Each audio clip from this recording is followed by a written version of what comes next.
Bonjour à toutes et à tous. C'est un plaisir d'être là aujourd'hui pour parler avec vous du sujet de la transparence des rémunérations.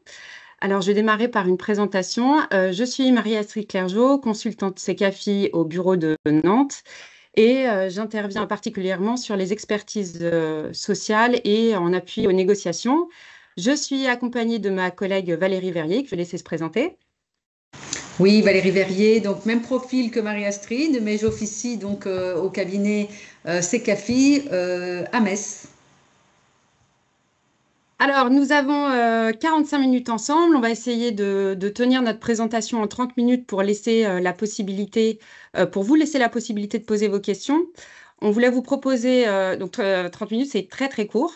Donc, on voulait vous proposer au fil de notre présentation d'écrire vos questions dans le fil et on prendra donc les 15 dernières minutes pour y répondre. Et si jamais on n'a pas eu le temps de répondre à l'ensemble des questions, on reviendra vers vous ultérieurement avec le support de présentation, le replay du webinaire et la réponse aux questions auxquelles on n'a pas eu le temps de répondre.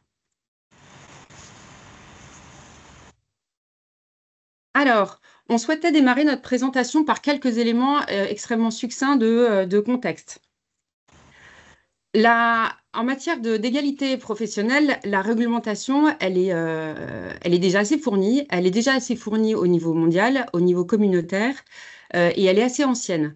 On avait déjà des principes de non-discrimination, puis d'égalité de traitement et plus récemment d'égalité des chances qui ont été posés dans de très nombreux textes. Donc, ce n'est pas les textes qui manquent, mais en dépit de cette réglementation qui est déjà fournie, la Commission a posé en 2020 le constat donc, sur le champ des rémunérations d'un écart de rémunération persistant, 12% au plan communautaire. C'est la même chose en France. Donc, il y a cet écart de rémunération qui persiste et surtout qui ne se résorbe plus avec la même dynamique que précédemment. Peut-être pour rappel, l'écart de rémunération aujourd'hui en France entre les femmes et les hommes, alors il y a différentes façons de la mesurer, mais indépendamment du temps de travail et de l'emploi occupé, il est de 22%. Si on neutralise la partie temps de travail, donc à temps de travail équivalent, on passe à un écart de rémunération entre les femmes et les hommes de 14%.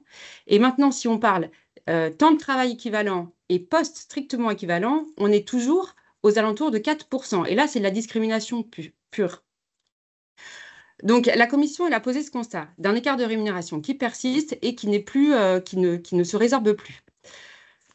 Il y a plusieurs facteurs qui sont très largement identifiés, explicités sur le pourquoi de cet écart de rémunération. Alors, il y a le type d'emploi occupé par les femmes, davantage occupé par les femmes, qui sont une surreprésentation des femmes dans des emplois assez peu rémunérateurs, notamment les emplois de service, les emplois de vente.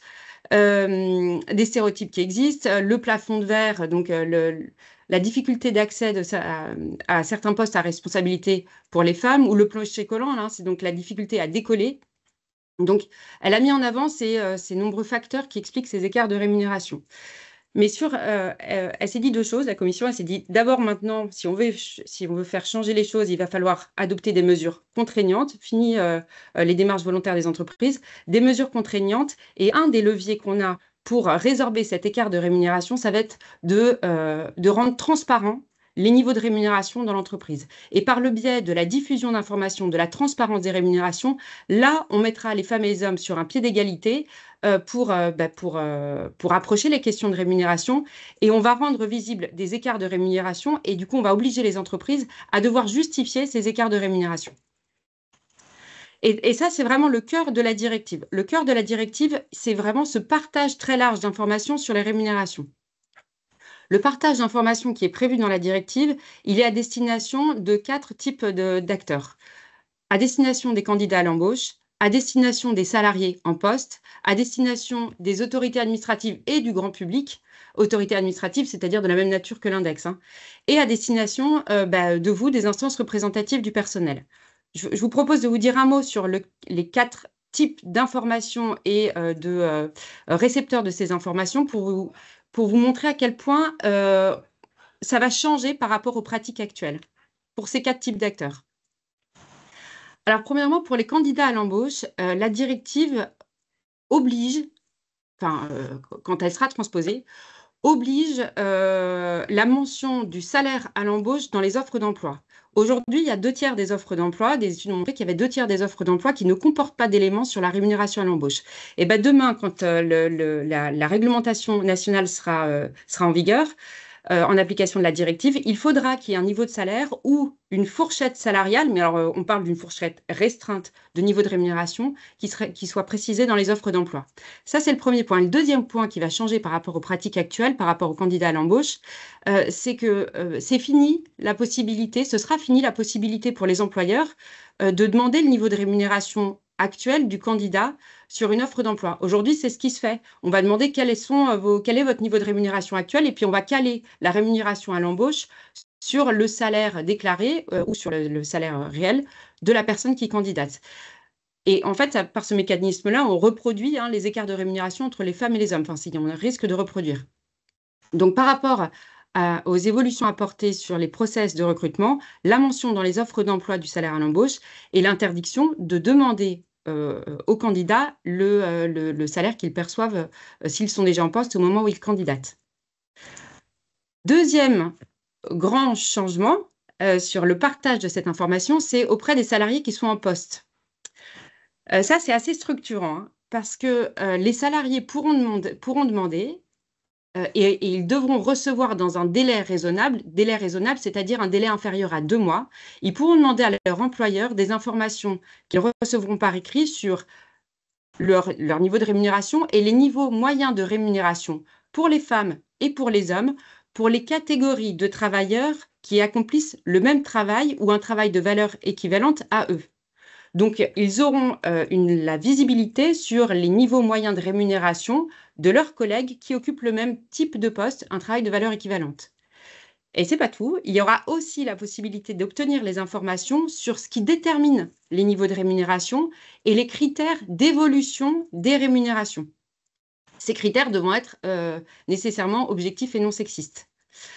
Et là, on peut se dire, avec un peu de chance, pour l'employeur, il n'y aura pas beaucoup de salariés qui auront connaissance de ces informations. Mais non, la directive a prévu l'obligation pour l'employeur d'informer les salariés sur le droit qu'ils ont de solliciter ces informations et de les en informer tous les ans. Donc, on peut imaginer que la première année, donc l'année prochaine, la première année d'application, il y aura vraiment et ça paraît tout à fait légitime, un afflux de demandes des salariés pour avoir ces éléments-là sur les niveaux moyens de rémunération appliqués sur leur emploi et sur les critères utilisés pour déterminer les niveaux de rémunération et de progression des rémunérations. Troisième type de destinataire d'information, les autorités administratives et le grand public. Et là, on a une vraie évolution par rapport à l'index. Alors, jusqu'à présent, les entreprises avaient l'obligation de publier tous les ans leur index. Et l'index, vous l'avez à l'esprit, enfin, Valérie en parlera tout à l'heure, 5 indicateurs, 3 qui traitent de la rémunération, 2 qui ne traitent pas de la rémunération. Là, non seulement il y aura l'obligation toujours de publier un rapport aux autorités administratives et de le rendre public sur le site internet de l'entreprise ou dans le rapport de gestion, mais ce sera sur 7 indicateurs dont 6 sont nouveaux par rapport à l'index et ces indicateurs nécessitent une information nettement plus détaillée que celle qui était fournie dans le cadre de l'index. On aura et pareil, Valérie reviendra, mais des informations qui étaient jusqu'à présent non communiquées, notamment sur les variables de rémunération, sur le pourcentage des femmes et d'hommes dans les quartiles de rémunération. On aura des niveaux d'information sur la rémunération, toujours sur des emplois de valeur équivalente. Jusqu'à présent, avec l'index, on était par défaut, par CSP et tranche d'âge. Donc, on était sur des mailles beaucoup plus grossières que ce qui sera à donner demain par les entreprises avec des éléments sur les rémunérations par travail de valeur équivalente. Et enfin, les instances représentatives du personnel. Et alors là, le rôle qui leur est donné est assez important, puisqu'il est celui d'une évaluation conjointe des rémunérations, évaluation avec l'employeur, et leur rôle sera aussi de s'assurer qu'il y a correction des écarts de rémunération non justifiés, des écarts de rémunération qui dépassent 5% entre les femmes et les hommes, non justifiés par des critères objectifs, bien sûr. Voilà pour les fondamentaux de cette directive qui portent vraiment sur la communication très large et détaillée des informations sur les rémunérations. Voilà, donc vous avez déjà vu un petit peu l'ensemble de cette directive. Je vois dans le fil de discussion qu'il y a des questions hein, sur l'application en droit français. On va y répondre. On va mettre un petit peu en éclairage trois articles importants de cette directive, qui va être l'article 3, l'article 4 et l'article 15. L'article 4, ça va être effectivement la définition de la rémunération. J'ai vu dans le chat, on me demande net, brut. On parlera toujours de la rémunération annuelle brute et la rémunération horaire brute correspondante. Donc là, c'est une première réponse. Et l'article 3 de cette directive va englober dans la définition de la rémunération à prendre en compte tout autre avantage payé directement ou indirectement, en espèces ou en nature, composantes variables ou complémentaires par un employeur à un travailleur en raison de l'emploi de ce dernier. Et donc, pour faire beaucoup d'analyses de rémunération, dans le cadre de mon expertise, souvent, on va effectivement faire des analyses par rapport aux rémunérations brutes de base. Comme ça, on ne prend pas non plus trop de risques par rapport à cette équité, cette égalité des rémunérations. Et là, la directive va vraiment prendre l'ensemble des éléments de la rémunération exprimée en brut, taux horaire ou annuel.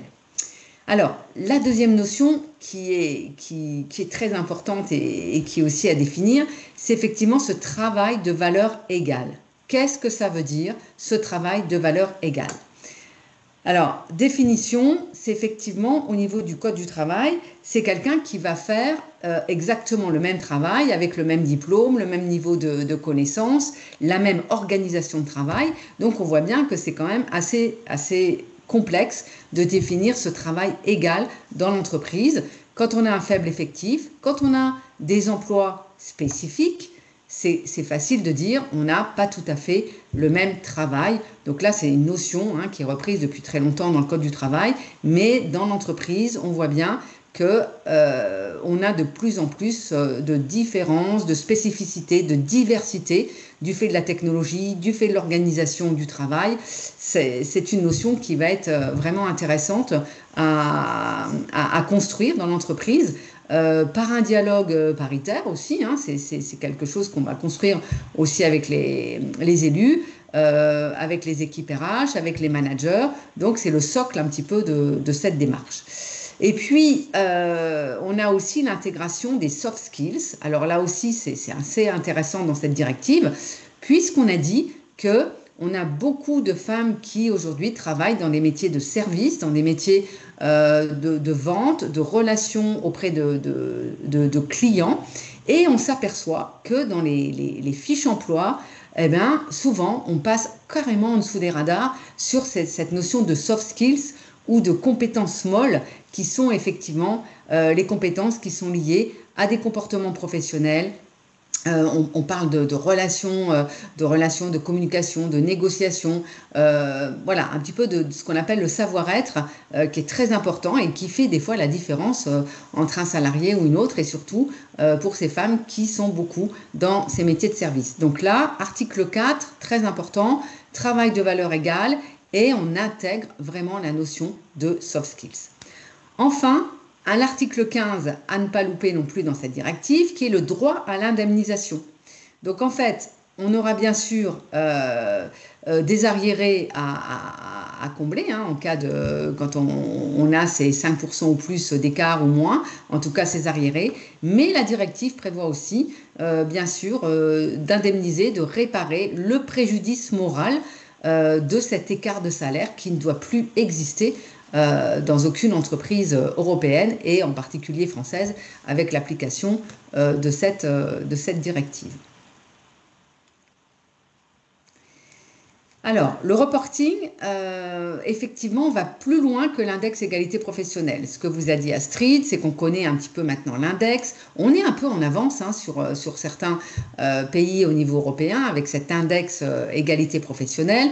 Aujourd'hui, on en voit un peu les limites par rapport aux scores qui sont maintenant souvent très positifs, voire très très positifs sur les grands groupes. Et donc, cette directive va nous faire replancher sur bien sûr, ce rapport hein, sur la rémunération. Et la grande différence, c'est qu'on voit qu'on va devoir aller vraiment on va compléter sur les variables, les complémentaires, la rémunération médian, pour les compléments, enfin pour les variables et pour les salaires de base. Et bien sûr, on parle aussi de quartile. Donc, on va vraiment affiner au travers de ces 6 critères, on va affiner ce reporting sur vraiment les rémunérations. Puisque l'index, on l'a dit, il y a un seul critère qui est vraiment l'écart. Et on entend encore beaucoup de directions hein, dire ben voilà on peut pas comparer parce qu'on n'a pas assez d'échantillons. Donc là on va quand même pouvoir mener de façon très très fin cette analyse et surtout ce qui fait quand même la différence dans beaucoup d'emplois, hein, c'est les rémunérations variables et complémentaires, travailler sur le salaire médian et pas moyen, et puis descendre jusqu'au niveau des quartiles. Peut-être juste une précision, parce que la question peut se poser du devenir de cet index maintenant que la directive sur la transparence des rémunérations impose des indicateurs complémentaires et finalement assez différents que que les indicateurs qui étaient posés par l'index. Donc là, la ministre du Travail a annoncé et réannoncé hier lors d'une audition que l'index serait refondu et qu'il y aurait un alignement des indicateurs sur ceux de la directive pour une publication de l'index réformé en 2027 sur les données 2026. Donc l'index tel que vous le connaissez là, il ne sera vraisemblablement plus valable, en tout cas il aura été modifié pour dans 2027, mais ça veut dire qu'il faut que les données 2026 soient déjà adaptées pour générer ces éléments de reporting. Voilà, donc vous voyez que l'enjeu, ça va être aussi bien sûr de stabiliser ces données RH hein, et effectivement les outils SIRH, IA vont aussi nous aider à stabiliser ces données. Donc le calendrier de mise en œuvre, alors donc dans la directive, qu'est-ce qu'il est dit? C'est que pour les entreprises au moins de 250 salariés, c'est le 7 juin 2027 avec une récurrence annuelle. Entre 150 et 249 salariés, ça sera également le 7 juin 2027, tous les 3 ans. Et entre 100 et 149 salariés, ça sera 7 juin 2031 et tous les 3 ans. Mais en France, on a l'index et on a donc une ministre déléguée à l'égalité et à la lutte contre la discrimination, donc Aurore Berger, qui prend à bras-le-corps ce sujet et qui dit en France, on va avancer beaucoup plus vite. Est annoncé pas plus tard que la semaine dernière une vraie volonté d'appliquer cette directive, au moins la mettre en débat en septembre 2025 avec une possibilité d'application donc fin 2025, donc pour l'année 2026. Donc on voit qu'on a une vraie volonté, et ça ne nous étonne pas non plus, d'avancer vite aussi, enfin en tout cas plus vite en France, et d'accélérer donc cette application de cette directive. Donc ça veut dire que vous voyez le calendrier, globalement on est à l'été 2025, on s'y approche, et 2026 c'est quand même, c'est plus que demain, c'est vraiment très rapidement qu'il va falloir réagir par rapport à cette application. Et pour la France, ce que disait Marie-Astrid, c'est qu'on va reprendre le seuil de l'index, c'est-à-dire que nous, on a un seuil qui est de 50 et plus ou moins, hein, qui est un seuil au niveau du Code du travail qui implique différentes mesures, et on reprendra bien sûr ce palier des 50 salariés plus ou moins par rapport au calendrier. Donc, juste pour être bien au clair, parce que là, on vous a donné plein de dates différentes, mais que vous soyez au clair, vraisemblablement, il y aura l'adoption, la transposition en droit français fin 2025, application du contenu de la directive transposée en droit français en 2026, mais les obligations de reporting seront effectives en 2027. Mais ça veut dire que les autres dimensions, à savoir tout ce qui touche au recrutement, à l'information individuelle des salariés, ce sera 2026. Alors, le temps passe hyper vite, ça fait déjà presque plus de 20 minutes qu'on est avec vous et qu'il faut qu'on laisse le temps aux questions. Donc, je pense qu'on va aller plus vite sur cette partie qui est pourtant centrale parce que donc là, on vous a parlé des éléments de calendrier. 2026, c'est l'année prochaine. Donc, il y a plein de choses à anticiper. J'espère qu'on a réussi à vous faire prendre conscience de l'ampleur du changement. La ministre du Travail parle de révolution culturelle, mais on n'en est pas loin. L'ampleur du changement, parce qu'en France, on communique très peu sur les rémunérations, il est énorme. Donc, ça s'anticipe et il y a à minima 4 grands types de chantiers qu'il faut commencer à conduire dès maintenant. Alors, idéalement, on aurait déjà dû commencer à les conduire. Mais, là, vraiment, on attire votre attention sur la nécessité de travailler déjà sur 4 chantiers. Le premier, de quoi on parle quand on parle de travail de même valeur? Parce que ça va être le point de référence de la comparaison des rémunérations. Donc, est-ce qu'on parle des niveaux de classification? Si on parle des niveaux de classification, eh ben, il faut s'assurer que les niveaux de classification sont suffisamment précis pour avoir une comparabilité des emplois à niveau de classification donné. Ou est-ce qu'à l'occasion de ce travail, on va se rendre compte que non, notre système de classification, il ne fonctionne pas à un même niveau, ne correspond pas à des travaux de valeur égale. Donc, il va falloir revoir le système de classification. Donc, ce premier chantier, il est hyper structurant. Deuxième type de chantier, il faut savoir de quoi on parle, de quoi on part, pardon, en termes de rémunération. Donc, il faut avoir un état des lieux, une cartographie des rémunérations. Quels sont les niveaux de rémunération? Est-ce qu'aujourd'hui, on a des écarts entre les femmes et les hommes? Quels sont quelle est la liste de variables de rémunération appliquées dans l'entreprise? Quels sont les critères pour être éligible à ces variables? Qu'est-ce qui détermine qu'on a ces variables, pas ces variables? Qui les perçoit? Il faut disposer d'une cartographie pour savoir de quoi on parle et pour pouvoir avoir la latitude de correction des écarts de rémunération ou de justification de variables de rémunération avant que la directive s'applique. Troisième type de chantier, c'est tout ce qui touche à la communication, au process. Il va falloir revoir le process et le contenu des informations diffusées dans le cadre du recrutement. Il va falloir travailler sur le process d'information des salariés qui en font la demande. Et il va falloir travailler sur le process d'éventuels questionnements des salariés sur une incompréhension sur des écarts de rémunération. Il va falloir travailler sur le process de production du reporting, donc s'assurer que le système d'information est en capacité de générer les données qui seront à la base du reporting. Donc, il y a tout un travail autour du système d'information et de la communication, des process. Et puis, quand on parle de révolution culturelle, ça veut dire qu'aujourd'hui, on n'y est pas sur la diffusion et le partage d'informations sur les rémunérations. Et que non seulement on n'y est pas, mais en plus, nous, on se rend compte qu'il y a une vraie méconnaissance du contenu de cette directive aujourd'hui.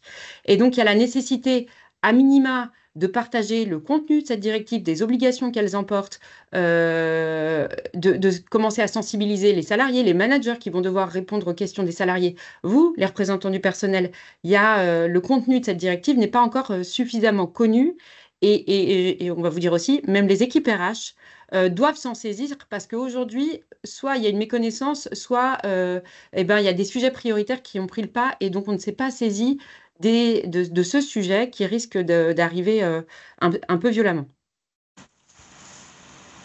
Alors, on vous propose très brièvement de vous pointer juste l'essentiel de chacun de ces 4 types de chantiers à conduire dès maintenant.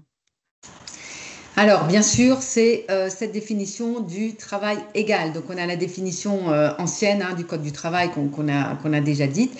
Et la directive nous parle des connaissances professionnelles, des capacités découlant de l'expérience acquise, des responsabilités et de la charge physique ou nerveuse. Donc là, on a dit qu'on introduisait les soft skills. Donc effectivement, 2 possibilités qu'on a, soit l'approche collective, comme la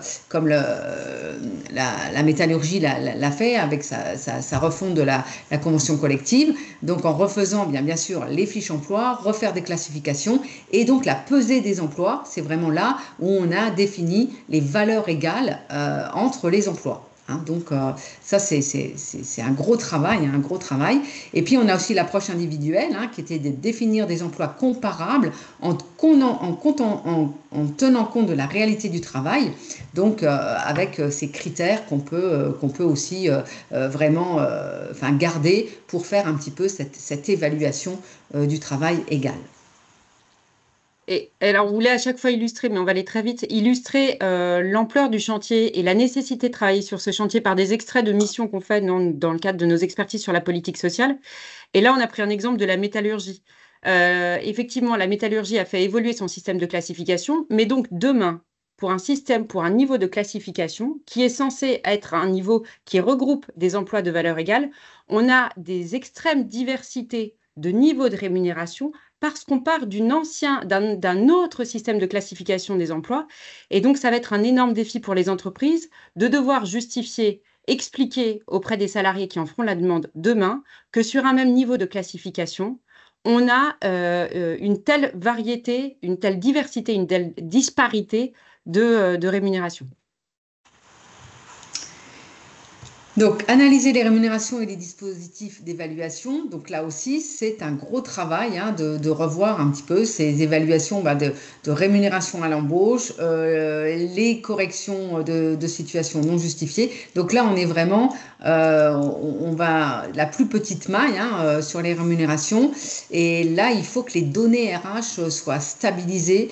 Et quand on fait nos études de rémunération, on voit bien que d'une année à l'autre, c'est parfois difficile de faire ce travail finement et justement. Donc là aussi, vraiment renforcer les outils RH, les SIRH, pour arriver à vraiment ce travail sur l'analyse des rémunérations et les dispositifs d'évaluation, puisque là, on tire le fil vers une politique de rémunération.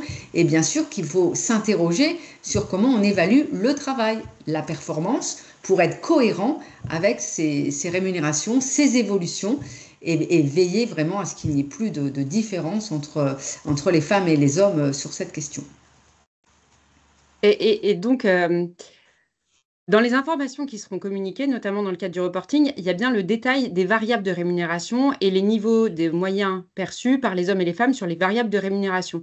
Donc, ça veut dire qu'il faut identifier ces variables de rémunération et être en capacité de justifier avec des critères objectifs ces variables de rémunération. Là, on vous a encore mis un extrait de mission. En fait, on fait dans le cadre de nos missions expertise politique sociale des cartographies de rémunération. Et donc, on identifie les variables de rémunération. Et là, en l'espèce, c'est une entreprise, mais en fait, c'est pas du tout un cas isolé. C'est vu très généralement où il y a des variables de rémunération discrétionnaires et ou des variables de rémunération qui ne sont même pas connues des équipes RH, qui ne sont même pas identifiées par les équipes RH. C'est tiré de l'histoire, c'était intégré parce que en lien avec des postes précédemment occupés. Oui, mais il faut avoir cet état des lieux, cette cartographie de l'ensemble des composantes de rémunération et être en capacité de justifier par des critères objectifs l'éligibilité et les montants de ces variables de rémunération. Alors, quand on parle de révolution culturelle, particulièrement en France, un peu moins dans les pays anglo-saxons et du Nord, c'est effectivement la communication et l'information des éléments de rémunération. Donc ici, on a déjà 3 ou 4 tabous à lever et on voit bien qu'on est assez gêné toujours de communiquer ces éléments. Donc là, ça va être une demande possible du salarié, du candidat à l'embauche, parce qu'on a vu aussi, on constate que les femmes sont peut-être moins attentives à cet élément, négocient moins, y compris à l'embauche. Et au niveau évolution, pareil, on a un comportement où on se dit, si on me donne quelque chose, c'est un dû, je n'ai pas à le demander. On voit ça dans nos expertises, quand on fait nos entretiens qualitatifs avec les salariés, c'est des choses qu'on entend. Et donc là, on va devoir lever ces tabous, rendre transparent. C'est une directive sur la transparence. Et là, on a déjà ce mot qui est un petit peu tabou. Et donc, on va devoir revoir nos process, nos études, nos outils, mais surtout nos comportements. Par rapport à cette communication, information des éléments de rémunération. Alors, je vous disais, là, c'est pour mesurer l'ampleur du changement. Les offres d'emploi aujourd'hui, c'est à peu près les 2/3 qui ne mentionnent pas de niveau de rémunération. Le salaire, c'est selon expérience, c'est selon profil, où il n'y a même pas de mention de comment on va pouvoir établir ce niveau de rémunération. Donc, ça veut dire qu'il va falloir faire évoluer les process de recrutement, le contenu des offres d'emploi et parfois même, à la base, avoir des niveaux de rémunération à l'embauche qui soient définis dans l'entreprise. D'autres changements, là, on vous a mis un extrait enfin, un extrait, c'est public, hein, c'est une offre d'emploi. C'est dans le cas des entreprises internationales qui peuvent avoir une seule offre d'emploi, donc bien sûr sans mention de salaire, avec un poste à pourvoir dans plusieurs pays. Et donc là, c'est une offre à pourvoir qui peut être pourvue en Suisse ou en Inde ou en Malaisie. Donc on imagine assez aisément que le niveau de rémunération proposé ne sera pas le même dans ces pays-là. Donc il va falloir revoir assez sensiblement le process de recrutement et même la politique de recrutement, à savoir, il va falloir identifier où est-ce qu'on veut recruter le candidat en amont et mettre le salaire à l'embauche dans ses offres d'emploi. Voilà, enfin, informer, former, accompagner, comment on accompagne le changement, hein, cette mutation culturelle dans l'entreprise. Eh bien sûr, c'est de l'énergie, de l'information, de la formation, bien identifier les acteurs. On a parlé des managers, on a parlé des RH, on a parlé des élus, des IRP, mais le salarié est au cœur de ce dispositif, donc on n'oubliera pas, hein, le salarié ou ses représentants. Donc en fait, on a vraiment en amont déjà à faire comprendre cette directive, cet impact au niveau de notre territoire français, l'évolution du Code du travail. Donc on va avoir plein de questions, y compris des juristes, hein, et donc il va falloir vraiment intégrer, y compris dans le SIRH, hein, l'outil entre le manager, le salarié. Donc il faut en fait mettre à niveau toute cette dynamique, les acteurs, les outils. Et puis vraiment la culture, hein, la culture doit vraiment évoluer dans les entreprises françaises pour qu'on se dise voilà, qu'on ne doit plus rencontrer ce phénomène, en tout cas cette différence de salaire entre les femmes et les hommes. Oui, alors là, on vous a juste positionné une étude pour tenter de mettre en avant ce que vous connaissez déjà, à savoir qu'aujourd'hui, il y a très peu de transparence sur les rémunérations. Là, c'est l'État. Donc, si vous avez sur le petit, l'étude, l'enquête qui a été conduite et dont on vous partage les résultats là, sur le niveau de transparence, que ce soit sur les rémunérations, sur les classifications, sur les fourchettes de rémunération individuelle. Et on observe bien que finalement, il y a au maximum sur certaines dimensions un quart d'entreprises qui peut apporter des informations sur les éléments de rémunération, mais plus on rentre dans le détail, moins les entreprises communiquent. Donc l'ampleur du changement est clairement substantielle. Alors, on en arrive à la fin parce qu'on voulait conserver quelques minutes pour répondre à vos questions. Peut-être, Valérie, je te laisse finir. Oui, donc la conclusion, vous l'avez bien compris, qu'on est vraiment sur des questions importantes, la classification des emplois, la politique de rémunération, les dispositifs d'objectivation, d'évaluation des compétences, des carrières, le process de recrutement, le cœur aussi des politiques RH, le process d'information interne et externe, les formations, informations des parties prenantes, et puis le changement culturel qui est vraiment il faut accompagner ce changement, comme quand on met un nouvel outil ou une nouvelle démarche. Donc, 3 types de travaux. Donc, partager des enjeux de la directive, des chantiers liés et des éléments de méthode avec le représentant du personnel, acteur clé de la démarche.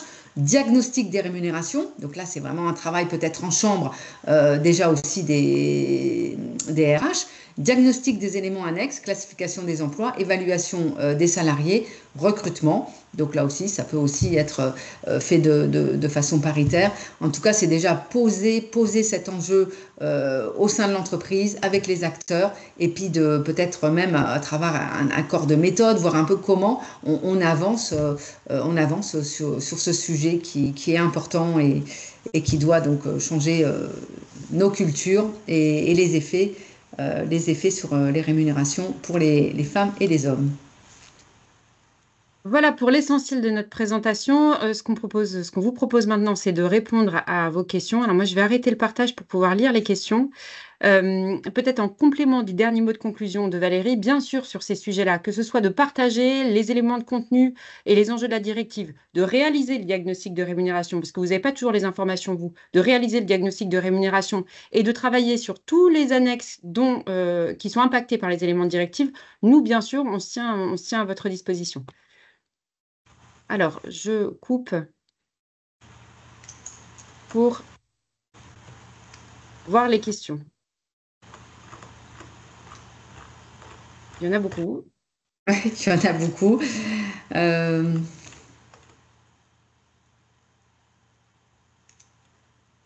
et après, il y a beaucoup de questions techniques sur effectivement ce reporting, hein, ce reporting sur les rémunérations. Oui, alors il y a des réflexions sur la classification de la métallurgie. Effectivement, ça va être très compliqué. C'était l'exemple qu'on vous montrait et qu'on tentait de matérialiser même par un graphique. Ça va être très difficile de justifier parce qu'on a changé de méthode de classification des emplois. Si jamais on prend le référentiel de la classification comme le point de départ de là où on considère que les emplois sont de valeur égale et qu'il va falloir justifier les écarts de rémunération, je partage, ça va être un vrai enjeu. Et ça pourrait être l'occasion de revoir peut-être certaines fiches emploi et la classification de certains emplois, la cotation, l'évaluation de certains emplois. Il y avait une question aussi sur est-ce qu'on retrouve l'intégralité des articles, hein, de la directive. Alors bien sûr, hein, elle est publiée. La référence est 2023/970. Vous la trouvez sur le net, bien sûr, sur Légifrance, enfin au niveau texte, au niveau européen. Et elle comporte bien sûr tous les articles, et en particulier les articles qu'on a éclairés, le 3, le 4 et le 15. Alors, les critères, il y avait une question, des exemples de critères non sexistes. Eh ben, ça peut être l'ancienneté, l'expérience, la performance. Ça, ce sont des critères qui permettent de comprendre les écarts et qui sont non, donc si bien sûr c'est objectivé, mais qui sont non considérés comme non sexistes, qui sont non liés au genre. Ok, qu'est-ce que j'ai vu? Bon, donc le support, vous allez l'avoir, ça c'est, on vous a répondu. Pour les entreprises en dessous de 100 salariés, on a dit qu'en France, en fait, quand on va transposer cette directive, nous, on va prendre le seuil de 50. Donc, on va avoir un petit peu la même démarche que l'index égalité professionnelle, donc avec ce seuil de 50 et non de 100. Donc on aura sans doute, alors pour l'instant on n'a encore pas le texte, hein, ni les décrets en droit français, mais en tout cas c'est ce que disait la ministre récemment.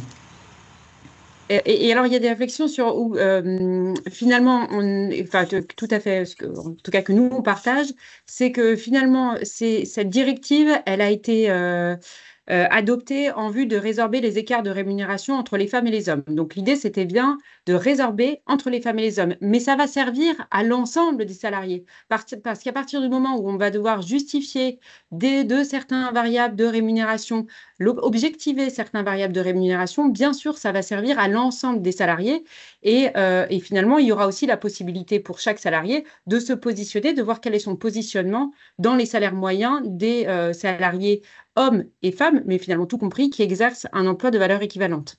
Donc ça donne, enfin, ça peut réellement contribuer à servir les intérêts de l'ensemble des salariés et d'aller bien au-delà de la correction, c'est le but premier, mais de la correction des écarts de rémunération non justifiés entre les hommes et les femmes. Il y a une question aussi sur les composantes variables et complémentaires. Alors, la composante variable, c'est qu'effectivement, vous avez un salaire de base, des primes conventionnelles, hein, les primes d'ancienneté, jusque-là, 13e mois, etc. Et puis, en fait, on a des autres primes, hein, qui sont dites variables ou complémentaires. On peut avoir des avantages en nature, par exemple une voiture de fonction, on peut avoir des appareils numériques, on peut avoir un loyer, on peut avoir enfin des tas de choses. Et tout ça, ça sera pris en compte dans l'étude des rémunérations, la partie bien sûr de base, brute, primes conventionnelles, qui sont plutôt assez identiques pour l'ensemble des salariés, mais ce qui fait beaucoup la différence aussi, ça peut être la partie variable et bien sûr les avantages en nature.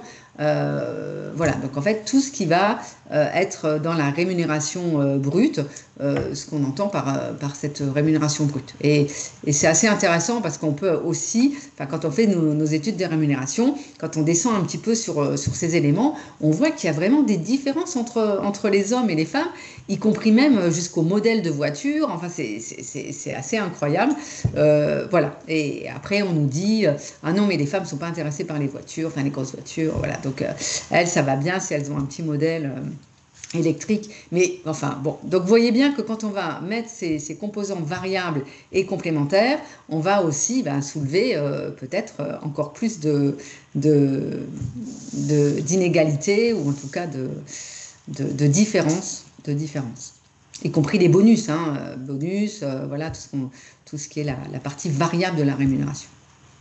Il y avait une question aussi pour repréciser les écarts de rémunération aujourd'hui en France. Oui, je les ai cités en début, puis ça n'apparaît pas dans le support. Donc, je vous les recite là. En France aujourd'hui, enfin aujourd'hui, c'était sur l'année dernière, en 2024, les écarts de rémunération constatés étaient de 22%, tout temps de travail, toute nature de travail confondue. Après, si on neutralise la partie temps de travail, donc il y a temps de travail équivalent, mais indépendamment du travail occupé, elle est de 14% entre les femmes et les hommes. Et si maintenant on se positionne à temps de travail et type de travail équivalent, on est passé cette année en dessous de la barre des 4% d'écart de rémunération. Donc là, vraiment, tout est pareil. Donc c'est vraiment de la rémunération, enfin des écarts de rémunération qui ne sont pas justifiés, pas justifiables. Et on est à 3,8% d'écart de rémunération entre les hommes et les femmes qui font le même travail et sur le même temps de travail. Alors, il y aura des sanctions sur les employeurs qui ne corrigent pas. Oui, ça a été annoncé. Il y aura des sanctions, des amendes administratives, mais ces éléments-là seront prévus. Enfin, la directive renvoie au droit national pour prévoir les modalités de ces sanctions et le montant de ces sanctions administratives. Donc, oui, il y en aura, mais par contre, il va falloir attendre la publication de la loi. Donc, on vous a dit à l'automne, vraisemblablement, si le calendrier est tenu par les partenaires sociaux qui vont étudier à partir de la semaine prochaine le pré-projet de loi et le projet de loi par les parlementaires à l'automne. Et là, on saura quelle est la nature et le montant de la sanction. Je rappelle que pour l'index, c'est 1% de la masse salariale effectivement, si on est en dessous des 75 points, et donc l'obligation de négocier un accord. Et voilà. Alors, dans les faits, c'est vrai qu'aujourd'hui, les inspecteurs du travail, voilà, c'est pas leur priorité. Et bon, dans les faits, la sanction, c'est toujours, voilà, c'est bon. Après, voilà, ça va être sans doute prévu. Mais bon, l'idée, c'est que déjà, on travaille sur ce sujet et qu'on ne soit pas sanctionné. Mm. Et puis là, il y a pas mal de réactions aussi dans le fil sur les enjeux de définir le travail de valeur égale. Finalement, c'est un des chantiers centraux qui est porté par cette directive et qui, je pense, va servir encore une fois l'ensemble de la politique sociale de l'entreprise et l'ensemble des salariés de l'entreprise. Il va falloir se poser sur l'identification qu'est-ce qu'on entend par valeur égale du travail et potentiellement faire le lien entre évaluer la pertinence du système de classification actuel, voire réévaluer le système de classification. On a conscience de la lourdeur du chantier qui est emporté par la directive, mais il sera déterminant.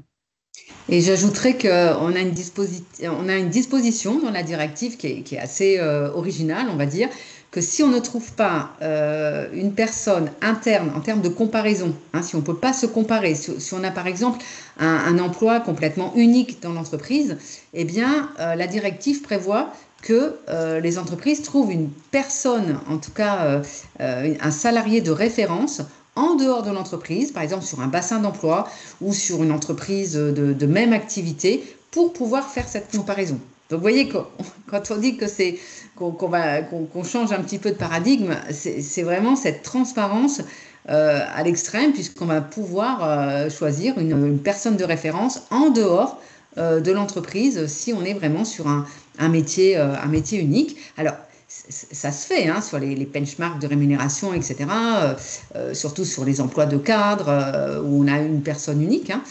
Mais en tout cas, là, ça sera une obligation pour toutes les catégories de salariés, quel que soit leur emploi. Donc, vous voyez, la directive va aussi assez loin sur cette possibilité de définir ce travail à valeur égale et comment on va pouvoir faire ce comparatif. Alors, peut-être une dernière question. On n'aura pas du tout répondu, on en a conscience, on s'en excuse à l'ensemble des questions, mais vraiment, on y répondra, on vous enverra le support. Et si jamais vous avez d'autres questions, on restera à votre disposition pour y répondre. Dernière question, est-ce que ce sujet peut être traité dès maintenant dans le cadre des expertises de la consultation sur la politique sociale et les conditions de travail? Oui, bien sûr, et nous, on le préconise fortement. Pas attendre de ne pas et de ne pas suivre la loi une fois qu'elle aura été adoptée. Il y a un vrai travail, sincèrement, il y a un vrai travail de préparation, d'anticipation. Et comme les équipes RH s'en saisissent aléatoirement, eh ben nous, on vous invite, on vous conseille fortement de vous en saisir et de porter le sujet dans le cadre des consultations sur la politique sociale et des expertises, si vous sollicitez un expert, dans le cadre des expertises sur la politique sociale dès cette année, pour avoir une cartographie à minima des rémunérations et essayer d'appréhender comment les équipes RH vont s'en saisir et vont l'appliquer. Alors, je vois le dernier point là. Oui, c'est tous les éléments de rémunération qui sont concernés et pour l'ensemble des travailleurs. Bon, mais on vérifiera et on fera un point sur les questions auxquelles on n'a pas répondu avec Valérie et on apportera des éléments de réponse quand on peut en amener parce que parfois, juste la directive le renvoie au droit national et donc on n'a pas les précisions. Alors, on vous dit au revoir, on vous remercie vraiment, vous étiez très nombreux et surtout, on reste à votre disposition, n'hésitez pas à nous solliciter. Voilà, au revoir à toutes et à tous.